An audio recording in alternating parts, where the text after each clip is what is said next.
Cześć, witajcie na kanale Check Engine. W dzisiejszym odcinku zobaczycie, jak wymienić bezpiecznik termiczny. Znaczy, ja nie mam bezpiecznika termicznego, ale on wygląda tak. Na razie zastosowałem cynę, także dzisiaj wlutujemy cynę, ale ogólnie zaleca się wymianę samego bezpiecznika tutaj.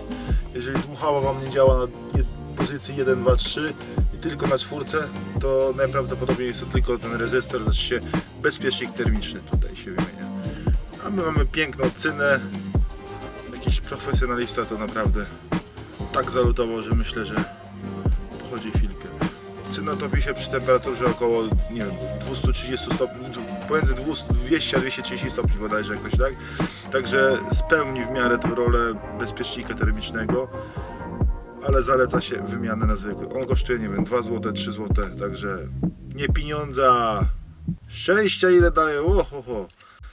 Zapraszam do oglądania i nie zapomnijcie o subskrypcji. Zapraszam.